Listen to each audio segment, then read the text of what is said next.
Hello friends, இன்றைக்கி ஆன்மீக குறிப்பில் தீப பட்சணங்கள் வைக்கும் முறையை இந்த வீடியோவில் சுருக்கமாக பார்க்கலாம். தெரியாதவங்களுக்கு பயன்படும் அப்படின்றதுனால இந்த வீடியோவை நான் கொடுத்துருக்கேன். பூஜை அறையில் பழங்கள், தீபங்கள், சுவாமிக்கு ஏதாச்சும் நம்ம படைக்கும் போதும் ஒரு சில அந்த பொருட்களை எப்படி படைக்கணும் அப்படின்ற முறை இருக்குது. அதை தான் நம்ம இந்த வீடியோவில் சுருக்கமாக பார்க்க போகிறோம். தீபத்தை சுவாமி படத்துக்கு வலப்பக்கம்தான் வைக்கணும். ஊதுவத்தி, தூபம், சாம்பிராணி இதை இடது பக்கம் வைக்கணும். பழங்களை சுவாமி படத்துக்கு இடப்பக்கம்தான் வைக்கணும். பட்சணங்கள் அதாவது பிரசாதம் அதை வலப்பக்கம் வைக்கணும். வாழை இலை படையல் போடும்போது இலையில் நுனி பக்கம் சுவாமி படத்தை பார்க்குற மாதிரி இருக்க வேணும்.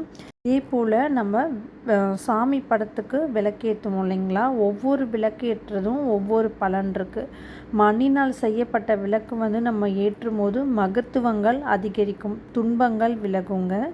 வெள்ளியில் விளக்கேற்றினால் நல்ல காரியம் அதிகம் நடைபெறும். பஞ்சலோக விளக்கேற்றினால் பலன் அதிகம் இருக்குது. வெள்ளிக்கிழமை தோறும் வீட்டு பக்கத்தில் இருக்க ஏதாச்சும் ஒரு கோயிலை நீங்கள் விளக்கேற்றினால் உங்களுடைய லட்சியங்கள் எல்லாம் நிறைவேறும் அப்படின்றது நம்பிக்கை. கண்டிப்பாக முடிஞ்சவங்க வெள்ளிக்கிழமை கோவிலில் விளக்கேற்றி உங்களுக்கு வேண்டுதல் ஏதாவது இருந்தால் நினச்சி ஏற்றுங்க, கண்டிப்பாக நடைபெறும். டைமிங்லாம் எதுவும் கிடையாதுங்க. இந்த வீடியோ யூஸ்ஃபுல்லாக இருந்தது அப்படின்னா உங்கள் தெரியாத ஃப்ரெண்ட்ஸ் அண்ட் ரிலேட்டிவ்ஸ்க்கு ஷேர் பண்ணுங்கள்.